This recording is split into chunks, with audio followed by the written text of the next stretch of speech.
மழை பெய்தா போதும் துணி எடுக்க ஓடி போய் விழுந்து கிடக்கிறவங்க தான் நிறைய பேரும். எதுக்குயா ஓடணும், எதுக்கு ஓடணும்னு கேட்குறேன். துணி மேலே குடைய வச்சு விட்டாலே போதுமே, சிம்பிளா விஷயம் முடிஞ்சிருமே. இது கஷ்டமா இருக்கா? இதை விட சிம்பிளா ஒரு வழி இருக்கு. துணிக்கு கொடை பிடிச்சு கொடுத்துட்டா போச்சு. கொசு அதிகமா இருக்கே சார். பாத்தீங்களா, கொசுக்கெல்லாம் கொடை பிடிக்கிறாரு. இதை விட துணி அதிகமா இருக்கா? குடும்பத்தோட நின்று கொடை பிடிச்சிருவோம். இது என்ன பிரமாதம்? இதை விட பெசலைட் ஒண்ணு இருக்கு. இன்னும் துணி அதிகமா இருக்கா? மழையில நின்று துணிக்கு கொடை பிடிக்கிறதுக்காகவே மாசம் 20,000 சம்பளத்துக்கு வேலைக்கு ஆள் வச்சிருவோம். இன்னைக்கு என்னெல்லாம் பண்ண போறாரோ. திங்க வேண்டியது தூங்க வேண்டியது 10 பைசா கூட பிரயோஜனம் இல்ல. தின்னுட்டு கோயில் மாடு மாதிரி திரியிறான். வீட்டுல ஒரே வம்பா இருக்குன்னு சொல்லிட்டு லேப்டாப் எடுத்து விலையில இருந்து வேலை செய்யலான்னு வந்தா இங்க ஒரே மழை. கர்ம கர்ம. நேரம் பார்த்தாலும் நொசனொசனு பேஞ்ச மணியுமா இருக்கு அந்த மானம் கெட்ட மழை. போனா போட்டுன்னு சொல்லிட்டு கொடையும் பிடிச்சிட்டு இருந்து வேலை செய்தா ஒரே கொதுகடி. எங்க போனாலும் பிரச்சனையும் வம்பு நம்மளை விடவே மாட்டேங்குது. ஒரு இடத்துல பிரச்சனைன்னு இன்னொரு இடத்துக்கு போனா அங்க அதை விட பிரச்சனையா இருக்கு. என்ன பண்ணுதுன்னு சொல்லுங்க. ஒரு மனுஷன் எதையாவது பண்ணி முன்னுக்கு வரலாம்னு பார்த்தா கால் வைக்கிற இடமெல்லாம் கண்ணி விடி வைக்கிறாங்களே. கொஞ்சம் சவரியும் தொண்டு எடுத்துட்டு வந்திருந்தேன்னா போச்சில இருந்து இந்த கொசு வெடி கொள்ளாமல அது இருக்கலாம இருந்து. மழை வந்தாலும் சரி, கொசு கடிச்சாலும் சரி, என்ன கஷ்டம் வந்தாலும் சரி, லைஃப்ல ஏதாவது சாதிக்காம விட மாட்டேன். ஆனா என்ன சாதிக்கிறேன்னு தான் தெரியல.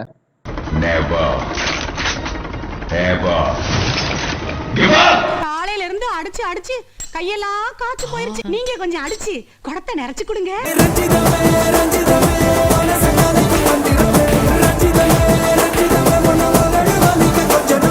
தளபதியோட வாரிசு படம் வெற்றி பெற வாழ்த்துறோம். விஜய் நான் உங்களுக்கு பிடிச்சிருந்தா வீடியோ லைக் பண்ணிட்டு நீங்களும் கமெண்ட்ஸ்ல வாரிசு படத்துக்காக வாழ்த்து சொல்லலாம். என்கிட்ட ஒண்ணு கண்ணு இந்த ஒரு ஜட்டியும் தான் இருக்கு. நினைச்சு 1 மாசம் ஆச்சு. அதனால நினைக்கலான்னு முடிவு பண்ணியிருக்கேன். ரொம்ப கழுவுனா கலர் போயிடும். 4 கடை ஏறி இறங்கி 2 மணிக்கு ஒரு செலக்ட் பண்ணி எடுத்த ஜட்டியாக்கும். ஸ்பெஷல் ஆஃபர்ல வாங்கினதாக்கும். 100 days ட்ரை பண்ணுங்க, பிடிக்கலனா ரிட்டர்ன் பண்ணுங்க. கேட்டியா? Buy and try. அன்னைக்கு பார்த்து ஒரே மழை, போடுறதுக்கு துணி வேற இல்ல. ஜட்டி ட்ரையிங் மிஷின் இருந்ததுனால தப்பிச்சேன். துணியை உணக்கிறதுக்காக ஸ்டவ் ஆன் பண்ணிட்டேன். ஜட்டி டிரைவிங் மிஷினை எடுத்து ஸ்டவ் மேல வைக்கிறேன். இதை பார்த்தா தோசைக்கல் மாதிரி இருக்கும், ஆனா தோசைக்கல் இல்ல. இது இருக்கு ஆனா இல்ல. சில நேரம் இருக்கதே வேற மாதிரி இருக்கு.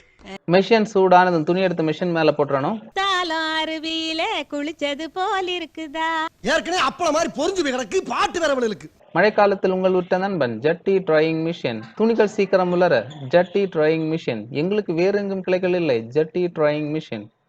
என்னென்ன சொல்றோம் பாருங்க. கம்பி கட்டுற கதையெல்லாம் எழுத்து போடுறாங்க. இதுதான் ஜட்டி ட்ரையிங் சட்டுவம்.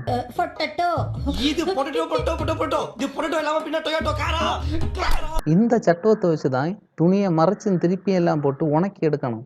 இந்த சட்டுவத்தை எப்படி பயன்படுத்தணும்னா, தோசையை மறைச்சும் திருப்பியும் போடுறதுக்கெல்லாம் சட்டுவத்தை நீங்க எப்படி யூஸ் பண்றீங்களோ அதே மாதிரி இந்த ஜட்டி ட்ரையிங் சட்டுவத்தை யூஸ் பண்ணி அப்படி ஒரு பரட்டு, இப்படி ஒரு பரட்டு, அப்படியும் பரட்டி விட்டு அப்படியே ரெட்டி கலர்ல முருக விட்டு அழகா மடிச்சு பக்கத்துல நின்று பக்குவமா பண்ணணும்.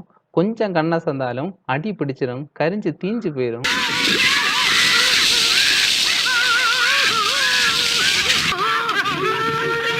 இந்த நோபை அட்ஜஸ்ட் பண்ணி நீங்க டெம்பரேச்சரை கூட்டவும் குறைக்கவும் முடியும். உங்க வீட்டுல இருக்கிற தோசைக்கல்லை எடுத்து ஜட்டி ட்ரையிங் மிஷினை எல்லாம் பயன்படுத்தாதீங்க. யார் சாமி இவன்? எங்க இருந்து வந்திருக்கான்? ஜட்டியை ட்ரை பண்ணும்போது ஜட்டி ட்ரையிங் மிஷின்ல இருந்து ஜட்டி பார்டரை விட்டு வெளியே போகாத மாதிரி நாம பார்க்கணும். இந்த பார்டரை தாண்டி நீயும் வரக்கூடாது, நானும் வரமாட்டேன். ஏன்னா ஒருவேளை தீ பிடிச்சிட்டா என்ன பண்றது? துணி மிஷின்ல ரொம்ப நேரமா இருக்கு. இப்ப ஓரளவுக்கு ட்ரை ஆயிடுச்சு. சட்டுவத்தை யூஸ் பண்ணி ஜட்டியை பிளேட்ல எடுத்து வச்சிட வேண்டியதான். சூடான சட்டி ரெடி. சாரி, ஜட்டி ரெடி. நான் எதிர்பார்த்ததை விட ரொம்ப நல்லா உணர்ந்திருக்கு. கேட்டீங்களா? Experiment success. गाइस, आज हम हॉट योगा करेंगे।